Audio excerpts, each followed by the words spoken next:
사람마다 인생을 살아가는 동안에 소망이 없는 사람은 없습니다. 여러분들도 분명히 소망을 가지고 지금까지 달려온 줄 압니다.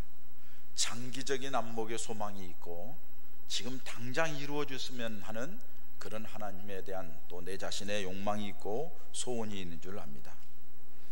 이렇게 사람들이 살아가는 동안에 어떤 필요를 얻기 위한 소망, 내가 뭔가 이루기 위한 소망, 내가 기대를 가지고 있는 그런 소망하는 것, 그것도 있지만은 사실은 여러분, 그런 것 있기 전에 우리 모두는 소망 가운데 살게끔 하나님이 만들었습니다. 소망을 추구하게끔 만들었다는 거예요. 전도서에 보면은 우리 사람들에게 영혼을 사모하는 마음을 줬다고 그랬어요. 영혼을 사모하는 마음이라는 것은 하나님에 대한 어떤 소망을 가지고 살게끔 만들어진 존재라는 것입니다. 하나님이 그렇게 만들었습니다. 이것을 사람들이 살아가면서 사회심리학자인 에릭 프롬이 이것을 깨달았어요. 그래서 그가 하는 말이 우리 인생을 가리켜서 호모 에스페란스라고 이름을 정했습니다.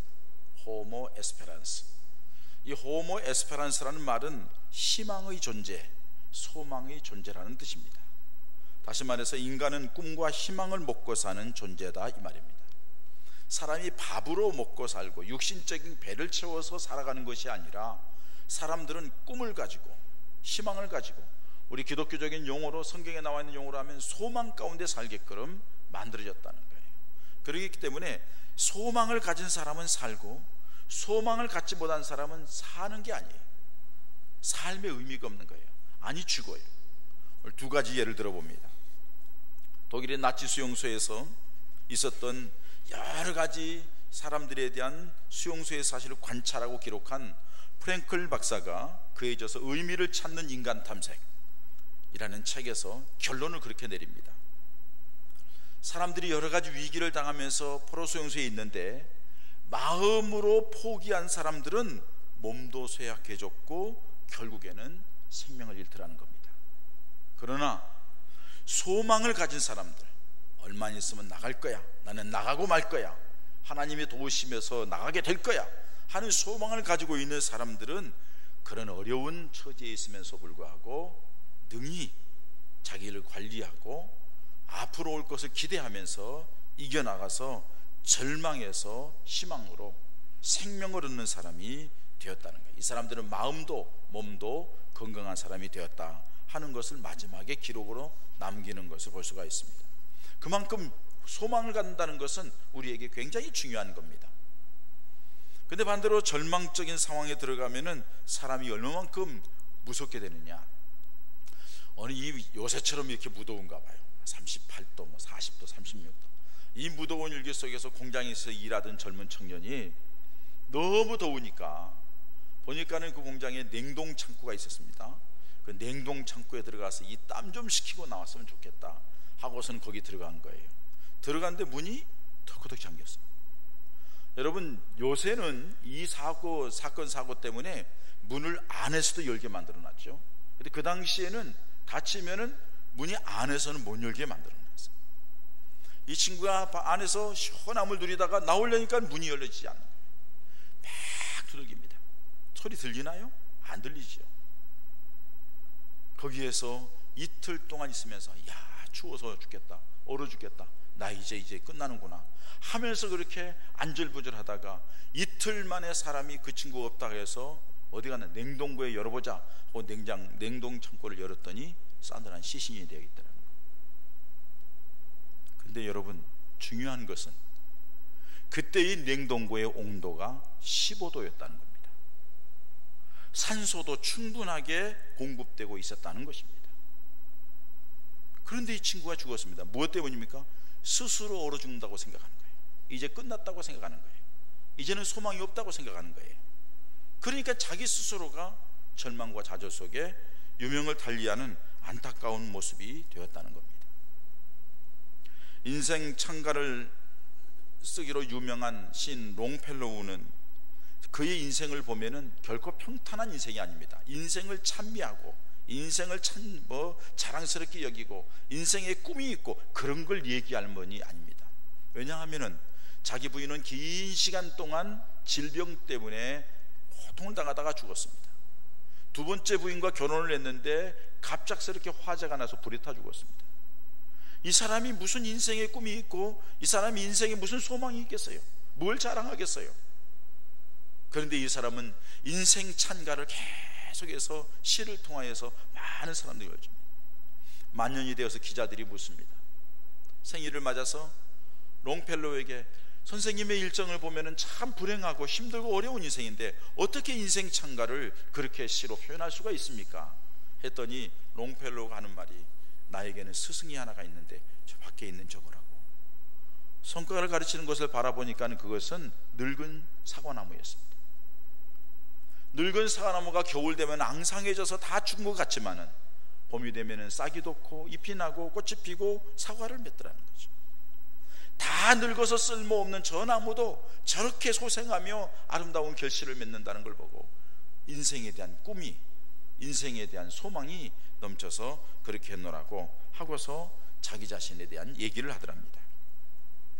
여러분, 우리는 흔히 불행의 원인은 뭐냐? 우리를 둘러싸고 있는 어려운 환경이나 조건이, 상황이 우리를 불행하게 만든다고 얘기를 합니다. 근데 사실을 엄밀히 따져보면 환경이나 조건, 그런 자체가 문제가 아니라 그것을 바라보는 우리들이 마음의 문제라는 겁니다. 내가 얼마만큼 그것을 긍정적으로, 그 속에서 또다시 어떤 비전을 보고 꿈을 갖고 소망을 갖느냐 하는 것이 중요하다는 사실을 말해주고 있습니다. 그런데 안타깝게도 그런 여러 가지 어려운 상황에서도 소망을 갖고 싶은데 소망을 품고 산다는 것이 쉽지가 않습니다. 우리 주변을 바라볼 때 소망을 줄 만한 어떤 것들이 많지 않기 때문에 그렇습니다. 그걸 기대를 가지고 나아가서 그것을 이룰 만한 것들이 많지 않기 때문에 그렇습니다. 그렇기 때문에 성경에서 오늘 우리에게 그 인생에 대한 해답을 줍니다. 방법이 없고 길이 없고 막혀있고 답답하고 질병 때문에 죽음을 앞두는 것처럼 어떻게 해야 될지 모르고 깜깜할 때에 하나님께서 이 시편 기자를 통하여서 146편에 우리에게 오늘 말씀하십니다. 너희들 그렇기 때문에 사람을 의지하지 말라고 말씀합니다. 사람에게 소망을 두지 말라는 말입니다. 왜 사람에게 소망을 두지 말라고 합니까? 오늘 3절 말씀에 방백을 의지하지 말며 도울림이 없는 인생도 의지하지 말라 이렇게 말합니다. 방백이라는 것은 권력을 가지고 힘을 가지고 능력을 가지고 나름대로 재물도 가지고 있는 그런 사람들이라 할지라도 내가 그 사람을 의지하지 말라, 그 사람을 기대고 그 사람을 바라보지 말라 이렇게 말씀합니다. 사람으로부터 나오는 것이 우리의 꿈과 소망을 이루어 줄 수 있는 것이 아니라는 것 때문입니다. 여러분, 우리는 작금의 우리나라의 사태를 통해서 이 사실을 직면하고 있습니다. 대통령이 무슨 힘이 있어요? 재벌이 무슨 힘이 있어요? 우리나라에서 가장 부자라는 재벌 한 사람은 살았는지 죽었는지 소식도 모릅니다. 그 뒤를 이은 경행승계를 낳은 아들은 지금 들어가서 자기 나름대로 자기도 어떻게 할 수 없는 상황입니다. 권력도 재물도 이 세상의 어떤 것들도 사람 자기 자신을 그 위기에서 건져낼 만한 그런 능력이 되지 못하더라는 겁니다. 이것이 인간의 한계입니다. 사람에게 소망을 두지 말아야 될 아주 중요한 이유 중에 하나가 인간이 이렇게 약하기 때문입니다. 자기 자신도 지킬 힘이 없는 것이 우리 인생이다. 여러분들 한번 생각해 보세요. 여러분들 나름대로 인생을 살아오면서 내가 내 자신을 얼마나 보호하고 얼마나 지켰습니까? 벌써 어떤 위기와 여러 가지 고통 속에서 벗어날 수 있었다고 하면 여러분들이 이 자리에 없을 수도 있어요. 좋은 자리, 멋있는 곳, 잘 되는 것, 잘 나가는 곳에서 떵떵거리면서 큰 소리치며 살아가실 수도 있었을 거예요. 우리가 여기 증명을 합니다. 우리가 얼마나 연약한지, 우리가 가지고 있는 힘, 지식, 재능, 가지고 있는 모든 것들이 얼마나 우리 스스로를 지키지 못하는 연약한 존재인지를 우리가 고백합니다. 뿐만 아니라 사람의 한계가 있지만은 이 사람이 능력이 있다 할지라도 한순간에 끝나는 거예요. 요새 말로 젊은이 말로 한순간 훅 갖는 것처럼 한순간에 끝날 수가 있다는 거예요. 그것을 오늘 4절에 말씀합니다. 그 호흡이 끊어지면 흙으로 돌아가서 그날에 그의 생각이 소멸하리라. 사람이 어느 순간에 죽을지 모르는 거예요. 내일 일은 난 모르는 게 우리 인생이에요. 한순간에 숨이 끊어지면은 네가 의지하는 사람, 다시는 그 계획을 이룰 수가 없다는 거예요. 우리 이게 인생의 한계성입니다.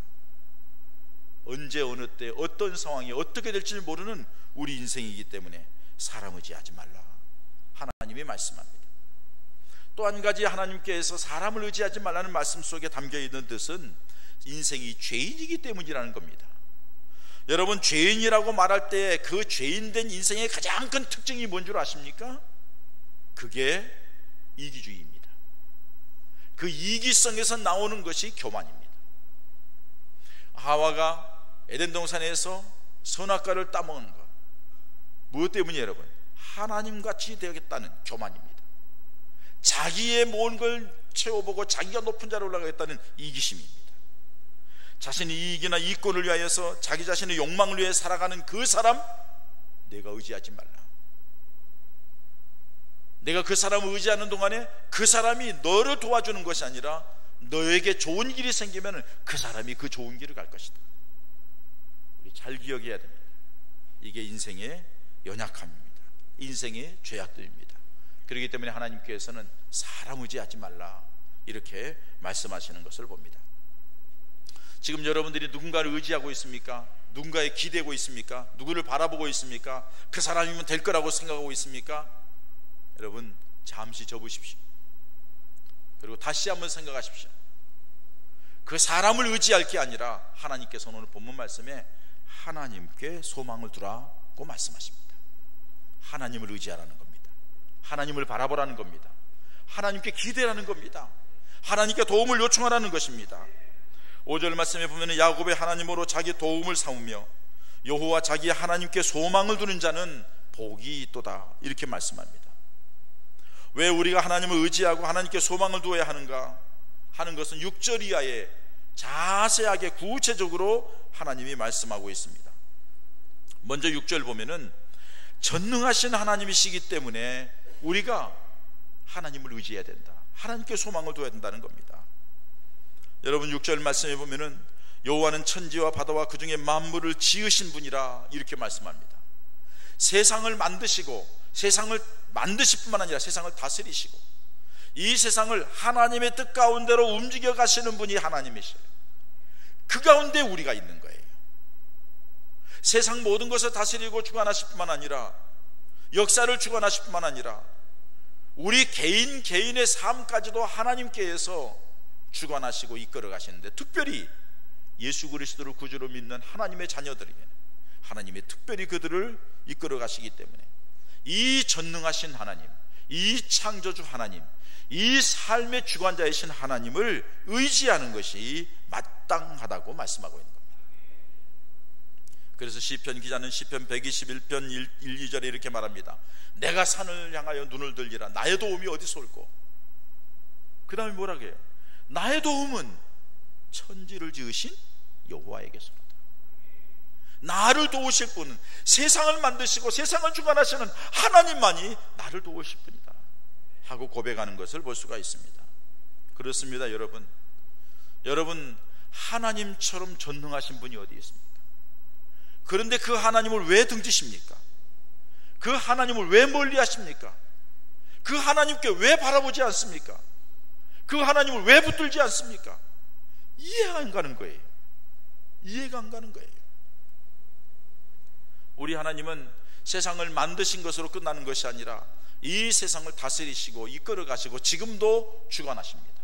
그 가운데 여러분들이 있고 우리들이 삶 가운데 하나님께서는 여전히 역사하신다는 사실을 기억하시면서 전능하신 하나님께 소망을 두시기를 축원합니다. 두 번째로 우리 하나님께 소망을 둬야 될 이유는 하나님의 도우시겠다고 약속했기 때문입니다. 하나님의 약속 때문입니다. 여러분 6절에 여호와는 천지와 바다와 그 중에 만물을 지으시며, 그 마지막에 뭐라 합니까? 영원히 진실함을 지키신다고 그랬어요. 진실함이 뭐예요? 하나님이 약속한 것을 지키시는 거예요. 하나님의 백성들을 세상 끝날까지 함께 하시고 그의 삶의 필요에 따라 채우시고 그들이 기도하면 응답하시고 그들을 지키시고 보호하시겠다는 것이 성경 전체의 약속입니다. 그 약속대로 진실하게 지키시는 하나님이시라는 겁니다. 하나님의 구체적인 약속이 무엇입니까? 오늘 본문 말씀에 구체적으로 사람을 돕겠다고 7절부터 9절까지 말씀을 하십니다. 7절에는 이렇게 말씀합니다. 억눌린 사람을 위해 정의로 심판하시고 줄인 자들에게 먹을 것을 주시며 갇힌 자에게 자유를 주시는도다. 여러분, 계속해서 붙는 말이 있어요. 그 일마다 여호와께서 맹인들의 눈을 여시며 여호와께서 비굴한 자들을 일으키시며, 비굴한 자라는 것은 뭐 이렇게 비천하게 억눌림 받고 아주 비참한 상태를 얘기하는 겁니다. 굴종스럽게 살아가는 걸 얘기하는 겁니다. 그런 사람들을 일으키시고 여호와께서 의인을 사랑하시며 여호와께서 나그네들을 보호하시며 고아와 과부를 붙드시고 악인들이 그런 굳게 하시는도다. 시온아, 여호와는 영원히 다스린다. 내 하나님은 대대로 통치하신 하나님이시다. 이렇게 말씀하십니다. 다시 말해서 여러분, 오늘 여기 있는 말씀 가운데는 자기 힘으로 어떻게 해볼 수 없는 사람, 연약한 사람, 힘든 사람, 절망 가운데 있는 사람, 아니 세상의 방법으로는 안 된 사람, 맹인이 뭘 어떻게 하겠어요? 세상의 방법으로 눈을 어떻게 뜨겠어요? 우리 교단에 실로암 안과병원이 있습니다만은 거기도 한계가 있죠. 신경이 조금이라도 살아있을 때에 뭐 안구 기증을 받아서 키우고 돌아가신 분 직전에 뽑아가지고 이렇게 놓고 해가지고서는 시신경을 연결시켜서 하는 건 있습니다만은 그게 극히 소수입니다. 그 일하면서도 참 쉽지 않아요. 이런 절대절명의 사건 속에 있는 사람들, 그 사람들에게 오늘 성경 말씀은 쉽게 표현하면 맞춤형으로 돕겠다는 겁니다. 맞춤형으로 돕겠다는 거예요. 여러분, 성경 보세요. 그렇게 말씀하시잖아요. 맞춤형. 억눌린 자 심판해서 억울함을 풀어주고, 줄인 자에게 먹을 것 주고, 갇힌 자에게는 자유를 주고, 맞춤형입니다. 맹인들은 눈을 뜨고 비굴한 자는 일으키시고, 또 나그네들 보호하시고 과부 붙드시고, 하나님께서 그 사람의 형편에 따라 은혜를 베풀어 준다는 사실입니다. 여러분, 어떻게 보면은 정말로 우리에게 도움을 주는 것은 무엇입니까? 우리 필요를 채워주는 게 도움을 주는 겁니다. 어떤 사람은 따뜻한 위로의 말 한마디가 필요한 사람이 있어요. 그 위로의 말을 해주는 거예요. 먹을 것 줘가지고 위로가 되지 않아요. 말 한마디가 위로가 되는 거예요. 굶주린 사람에게는 먹을 것 줘야지 위로가 되는 거예요. 말로 뭐 어쩌고 저쩌고 한다 되는 게 아니라요. 나 지금 당장 배고프니까 먹을 것 주라는 거예요. 병든 사람에게는 그걸 고쳐주고 치유받는 길을 열어주는 것, 이게 바로 도움을 주는 거죠. 그래서 여러분, 하나님이 그걸 하시겠다는 겁니다. 그래서 시편 54편 4절에 시편 기자는 고백합니다. 하나님은 나를 돕는 자시라, 이렇게 고백을 합니다. 그리고 시편 62편 5절에는 나의 영혼아 잠잠히 하나님만 바라라. 대저 나의 소망이 저로조차 나는도다. 나의 소망하는 것이 하나님을 통해서 나온다는 거예요. 이루어진다고 고백하는 것을 볼 수 있습니다. 여러분, 선생님은 제자의 학문세계, 어떤 삶의 방향을 제시할 수 있습니다. 의사는 환자가 치료받고 건강할 수 있도록 방향을 제시하고 길을 안내하고 이끌어줍니다. 미용사는 머리를 손질해서 손님으로 하여금 자기 자신이 아름다움을 유지하게 하고 그 아름다움을 과시할 수 있도록 그런 길로 이끌어갈 수 있습니다. 그런데 여러분들이 인생의 고난과 환난과 시련과 역경과 얽혀있는 문제와 질병의 문제를 어느 누구도 우리를 해결할 수 없습니다. 대신할 수도 없습니다. 우리가 속된 말로 이렇게 말합니다. 병이 많은 사람을 가리켜서 여러분 뭐라고 얘기합니까? 5만 가지 병을 가지고 있다고 그러죠. 병이 많은 사람에게 5만 가지 병을 가지고 있다고. 사실상 이 땅의 모든 질병의 숫자를 쭉 나열하니까 5만여 가지가 된답니다. 그런데 하버드 의대에서 정말로 우리 의술로 고칠 수 있는 병은 몇 가지냐? 27가지라는 거예요. 의사가 뭘 하겠어요? 지금도 안 되는 게 많아요. 그런데 여러분, 그 안 되는 것을 치료하고 회복하시는 분이 하나님이시죠. 그 일이 너무 많아요. 질병 가운데 신음하다가 가보니까는 폐암 말기예요. 하나님, 이게 어떻게 된 겁니까? 하고 한절이 하나님 벼부르짖어 기도하는 가운데 자기의 삶을 정리하고 회개하고 남은 생 얼마나 인색하고 자기중심적으로 사는가를 고백하고 용서를 구하고 남은 생을 하나님의 영광으로 살겠다고 철저하게 금식하며 회개하는 그에게 어느 순간 피가 쏟아지더니 병원에 가니까 암이 온데간데 없다는 거예요. 설교를 준비하면서 일부러 책자를 읽었는데 그런 기사들이 나와 있어요. 이게 여러분 사람으로는 의술로는 해결할 수 없는 하나님의 역사인 줄 믿습니다. 우리가 저주 가운데 지옥 갈 사람이 천국으로 이끌림 받는 것 세상의 어떤 것으로도 안 됩니다. 오직 예수 그리스도만 통해서 됩니다. 예수 그리스도의 십자가를 통해서 됩니다. 그렇습니다 여러분. 우리 이 땅에 살아가는 동안에 나의 생명을 주실 분, 내 삶 속에 인생의 모든 문제를 해결해 주실 분, 그리고 나를 온전하게 해주실 분, 그 온전함에 대하여서 기대를 가지고 더 잘되기를 원하시고 이끌어 가실 분, 그분은 우리 하나님이십니다. 하나님만이 우리 인생을 그렇게 하실 분이라는 거예요. 그렇기 때문에 하나님을 바라라는 거예요. 하나님은 약속하신 대로 그렇게 할 거니까 하나님을 바라는 거예요. 여러분 성경에 기록되어 있는 수많은 병자들을 치료한 사건들, 하나님이 왜 여기 기록했을까요? 옛날에 그런 일이 있었으니까는 기억하라는 거예요? 전에 그런 일이 있었으니까 알고 있으라는 거예요? 아니에요. 그 하나님이 지금 우리 하나님이라는 거예요. 우리가 믿는 하나님이라는 거예요. 내가 믿는 하나님이라는 거예요. 그 하나님이, 내가 믿는 하나님이 지금도 그렇게 역사하신다는 거예요. 하나님이 요구하는 게 뭐예요? 믿음으로 하나님을 바라보라는 거예요. 기도하며 하나님을 바라보라는 거예요. 하나님께 맡기고 하나님을 의지하라는 거예요. 그러면 하나님께서 놀라웠게 역사하시겠다는 겁니다. 이게 약속입니다. 무엇보다도 여러분 가장 중요한 하나님을 바라봐야 될 이유가 뭡니까? 하나님이 우리를 사랑하시기 때문입니다. 하나님이 우리를 사랑하시는데 그 하나님의 사랑은 변하지 않기 때문입니다. 여러분들을 사랑하는 하나님의 사랑은 변하지 않습니다. 우리 인생이 하나님을 소망하는 이유가 바로 여기에 있습니다. 하나님이 그의 백성들을 사랑하기 때문에. 왜? 하나님은 사랑이시라고 말씀하고 있기 때문에 그렇습니다. 하나님은 우리를 사랑하셔서 우리를 저주에서, 사망에서, 지옥가에서 건져내기 위하여, 그래서 축복의 사람으로, 생명의 사람으로, 천국의 사람으로 이끌어가기 위하여서 우리를 사랑해서 독생자 예수 그리스도 이 땅에 보내셨습니다. 그리고 예수님을 십자가에 못 박아 죽이셨습니다. 한 가지 이유입니다. 사랑하기 때문입니다. 예수님께서는 우리를 사랑하셔서 하나님의 말씀에 따라 이 땅에 오셨습니다. 갖은 수모를 당하고 멸시를 당하며 마지막에는 비참한 십자가의 죽음을 앞에 놓고 겟세마네 동산에서 땀방울이 핏방울이 되도록 기도하시면서 울부짖었던 예수님, 그럼에도 불구하고 우리를 사랑해서 하나님의 그 사랑 때문에 십자가에 죽으셨습니다. 그 사랑은 지금도 변함이 없습니다. 우리는 지난 한 주간 동안 살아오면서 하나님을 등졌고 하나님을 멀리했고, 아니 하나님을 배신했고 하나님을 무시했지만 우리 하나님은 우리를 향하여서 변함없이 사랑의 손을 내밀고 지금까지 이끌어가고 있고 앞으로도 이끌어 가실 것입니다. 그 하나님의 사랑에 대해서 로마서 8장 31절에서 39절에 이렇게 말씀합니다. 다 여러분 읽을 수는 없지만은 제가 거기에서 중요한 구절들을 뽑아서 여러분들에게 말씀을 드립니다.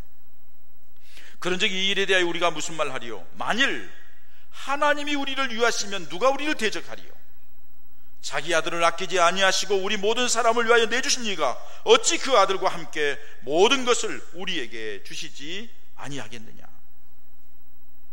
누가 우리를 그리스도의 사랑에서 끊으리요? 환난이나 공고나 박해나 기근이나 적신이나 위험이나 칼이랴. 기록된 바 우리가 종일 주를 위하여 죽임을 당하게 되며 도살할 양같이 여김을 받았나이다 함과 같으니라. 그러나 이 모든 일에 우리를 사랑하신 이로 말미암아 우리가 넉넉히 이기느니라. 내가 확신하노니 사망이나 생명이나 천사들이나 권세자들이나 현재일이나 장래일이나 능력이나 높음이나 기쁨이나 어떤 피조물이라도 우리를 우리 주 예수 그리스도 안에 있는 하나님의 사랑에서 끊을 수 없으리라. 할렐루야. 하나님의 사랑에서 아무도 끊을 수 없어요. 외적인 어떤 조건도, 어떤 악한 사탄의 세력도, 어떤 강력한 세상의 무엇도 우리 하나님이 우리를 향한 사랑은 끊을 수가 없어요. 한 가지 그 사랑을 등지면은 사랑을 못 받는 거예요. 그 사랑을 등지면은 사랑을 못 받는 거예요. 그 사랑 앞에 나오는 사람에게 그 사랑이 유효한 거예요. 그 사랑을 믿고 그 사랑을 기대하고 그 사랑을 소망하고 그 사람을 바라보면서 기도하는 사람에게 하나님의 사랑의 놀라운 역사가 임하게 되는 줄 믿습니다. 병마가 물러가게 될 줄 믿습니다. 문제가 해결될 줄 믿습니다. 앞길이 열릴 줄 믿습니다. 어두움이 물러갈 줄 믿습니다. 길이 내실 줄 믿습니다. 하나님께 방법이 있어요. 우리 하나님은 독생자 예수님을 주기까지 사랑했는데 너에게 뭘 못 주겠느냐고 말씀하세요. 다 주겠다는 거예요. 다 주겠다는 거예요. 하나님 말씀하십니다. 우리의 머리털까지 세심받으신다고 말씀하셨고 우리의 심령 폐부 골수까지도 다 보시고 아신다고 말씀했습니다. 우리가 구하기 전에 우리에게 있어야 될 것이 무엇인지 아신다고 했습니다. 왜 아신다고 했을까요? 주시기 위해서. 그래서 뭐라고 그래요? 너희들이 지금까지는 내 이름으로 구하지 않았지만 이제는 내 이름으로 구하라. 그러면 내가 이루리라. 내 말이 너희 안에 있고 너희가 내 안에 거하면 너희가 무엇인지 구하면 시행하리라고 하나님께서 이루어 주기를 원하십니다. 사랑하는 여러분, 세상을 끼웃거리지 마십시오. 사람 의지하여 왔다 갔다 하지 마십시오. 무엇보다 자기 어리석음, 자기 무능함을 의지하지 마십시오. 우리를 사랑하시고 독생자를 생기시면까지 우리에게 복 주시기 원하시는, 우리의 삶을 삼답게 하기를 원하시는, 우리의 삶을 존귀하게 하고 멋지게 하기를 원하시는 그 하나님의 사랑 앞에 무릎을 꿇고 주님을 바라보시는 가운데 하나님의 놀라운 역사가 저와 여러분들의 삶 가운데 풍성하게 임하시기를 주님의 이름으로 축원합니다.